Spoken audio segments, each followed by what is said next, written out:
कैसे हो तुम सब। मेरा नाम है डीडी और आज हम ब्रेक डाउन करने वाले हैं डेडपूल एंड वुल्वरीन के टीजर को। तो बिना पैगिंग से डरे स्टार्ट कर देते हैं इस वीडियो को। तो टीजर की स्टार्टिंग होती है वेड के बर्थडे सेलिब्रेशन के साथ और एक चीज नोटिस करना, इसके केक के ऊपर एक फोटो है जिसमें ये सारे लोग बहुत ही हंसी खुशी खड़े हुए हैं, लेकिन वहां पे शैटर स्टार भी है और शैटर स्टार पिछली मूवी में मारा गया था। ये चीज इंडिकेट करती है कि डेडपूल ने किसी को भी अपनी प्रेजेंट टाइमलाइन में पास से नहीं लेके आया, न वेनेसा को न बिल को। इसने क्या किया है कि इसने डायरेक्ट अपनी टाइमलाइन ही चेंज कर दिया है। एक ऐसी टाइमलाइन पे जाके रह रहा है जहाँ पे शैटर स्टार इनका दोस्त है और जिंदा है, साथ ही में बिल भी है और वेनेसा के बिना तो ये जी ही नहीं सकता है, जिसके कारण टीवी वालों के पास और ज्यादा रीजन है इसको पकड़ने के। और दूसरी चीज, इस टकले के सर पे बाल कैसे आए? सॉरी, नकली थे, मेरी गलती, मुझे इतना एक्साइटेड नहीं होना था। तो अगले सीन में दिखाया जाता है कि कैसे टीवी वाले आके वेड को डराने की कोशिश करते हैं और वेड उन्हें कहता है पैगिंग मेरे लिए नहीं है, लेकिन ये मार्वल के लिए नहीं है, जो कि इंडिकेट करता है कि कैसे ये मूवी आर रेटेड है। मार्वल के लिए आर रेटेड बहुत ही नई चीज होगी इस बार। लेकिन अगर तुम ये सोच रहे हो कि पैगिंग क्या होती है, तो सिंपल शब्दों में बता देता हूँ। पीछे वाले छेद में कुछ भी आर्टिफिशियल जाता है तो उसे पैगिंग कहा जाता है फॉर मेल्स आई गेस। मुझे इसमें ज्यादा डीप में नहीं जाना है।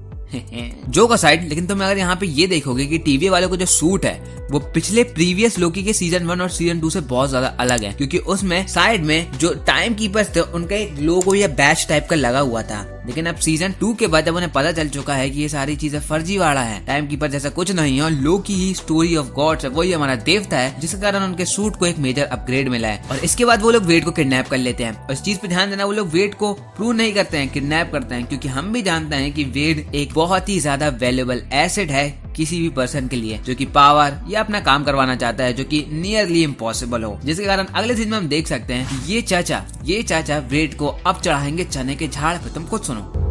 Wade, you are special. This is your chance to be a hero among heroes. तुमने देखा किस तरीके से इस चाचा ने वेड को चने के झाड़ पे चढ़ाया। बोले तुम हीरोज के हीरोज बनोगे, लेकिन तुम्हें एक ही काम करना है, वो काम है मेरा। भाई ये हरकतें ना बहुत पुरानी हो चुकी हैं, लेकिन स्टिल हमारा वेड विल्सन इसके चांसे में फंस है। और इसके अगले सीन में हम देखते हैं कैसे वेड टिपिकल स्टेयर दे रहा है। तुमने ये चीज बहुत बार नोटिस करी होगी, सुपर हीरो जॉनर में एक ऐसा सीन आता ही आता है जिसमें कि मेन प्रोटैगनिस्ट हमारा सुपर हीरो अपने सूट को काफी बारीकी से देखता है और सोचता है क्या मुझे ये कंटिन्यू करना चाहिए या नहीं। तो सेम तरीके का सीन वेड विल्सन दे रहा है। और एक चीज जो मुझे पिछले सीन में मिस हो गई है, वो ये वाली पेंटिंग है। जब ये दोनों अंदर घुसते हैं इस रूम के, तुम देख सकते हो दीवार पे एक ऐसी पेंटिंग बनी है जिसमें एक आवर ग्लास के थ्रू बाकी टाइमलाइंस जा रही है। अब मैं फ्रेंकली बताऊं तो मुझे बिल्कुल भी याद नहीं है कि लोकी के सीजन 1 या सीजन 2 में ऐसा कुछ था। I mean, इफ था तो तुम कमेंट्स में जरूर बताना कि ये पेंटिंग पहले से एग्जिस्ट कर रही थी कि ये नई बनवाई गई है। और अगले सीन में हम देखते हैं कि ये चाचा वेड को 3 स्क्रीन दिखाते हैं, 3 टीवी जिसके अंदर मार्वल के इवेंट्स दिखाए जाते हैं। पहली 2 टीवी में चल रही रहती है एज ऑफ अल्ट्रॉन और थर्ड वाली में ऑब्वियसली रैग्नारॉक। और इसके बाद जब कैप्टन अमेरिका का सीन आता है तो हमारा वेड फुल रिस्पेक्ट के साथ उन्हें सल्यूट देता है, क्योंकि क्यों नहीं यार, Captain America deserves a salute from all of us. और इसके नेक्स्ट सीन में हम एक राजस्थान टाइप की जगह को देख सकते हैं जहाँ पे रेत ही रेत है और कुछ कार चल रही हैं और इसी के बीच में एक सीन फेड आउट होता है और हम वेड को देख सकते हैं कि वो एक गुफा जैसी जगह में बैठा है। अब ये बाजू में इसके क्या है मुझे बिल्कुल समझ नहीं आ रहा है, बट कहीं ना कहीं ये मुझे एहसास दिलाता है कि ये वुल्वरीन का सूट है। ये बहुत सारे सूट हैं जो कि ऐसी बल्क में पड़े हुए हैं। I mean, लिटरली मैं फिगर आउट नहीं कर पा रहा हूँ। तो अगर तुम्हें कुछ भी समझ आ रहा हो तो प्लीज कमेंट्स में जरूर बताना। इसके अगले सीन में हम देख सकते हैं कि वेड किसी पार्टी में है और वो मिलने जा रहा है लोगन से और लोग उससे काफी अजीब तरीके से घूर रहे हैं कि जहाँ पे लोगों ने सूट और ड्रेसेस पहनी है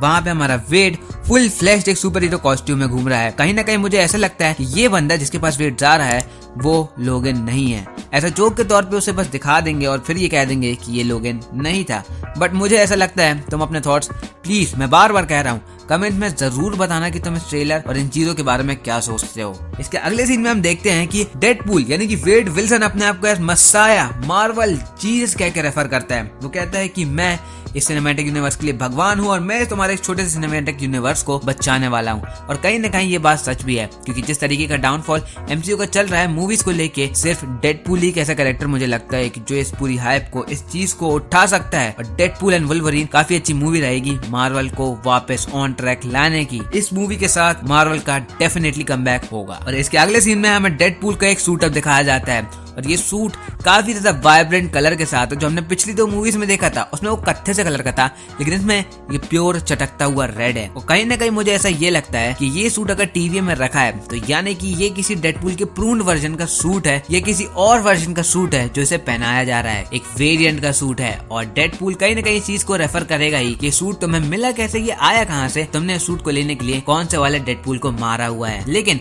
अगर तुम इस सीन को थोड़ा स्लो करोगे, हल्का सा मतलब धीरे चलाओगे, तो तुम्हें ये समझ आएगा कि ये चाचा इसकी पोंद पे भी हाथ मारते हैं और साथ में इसका अंडू भी पकड़ लेते हैं। I mean, ऐसा कुछ रॉन्ग नहीं है, बट तुम जानते ही हो कि डेडपूल कैसे चलता है। Where there's a hole, there is a goal। इसके बाद भाई हम देखते हैं कि डेडपूल टीवी वालों को कितनी स्टाइल से मारता है भाई, कितने तगड़े तरीके से उन बेचारों की जान ले लेता है जो अपनी जॉब कर रहा है। I mean, I don't give a fuck, but still यार देखने में कितना कूल लगता है ये। और हाँ, ये जगह है द वॉइड। ये ऐसे कंफर्म होता है कि इसके अगले ही सीन में एक बंदे को अलायत उठा के खा जाता है, ले जाता है, पता नहीं, लेकिन इस चीज को देख के हमारा डेडपूल भी शॉक हो जाता है। फिर नेक्स्ट चीज जो हम देखते हैं वो है कि डेडपूल एक कार के पीछे से निकलता है और उसका हाथ पूरा टूटा हुआ रहता है, लेकिन बट इंस्टेंट में ही वो उसको सही कर लेता है।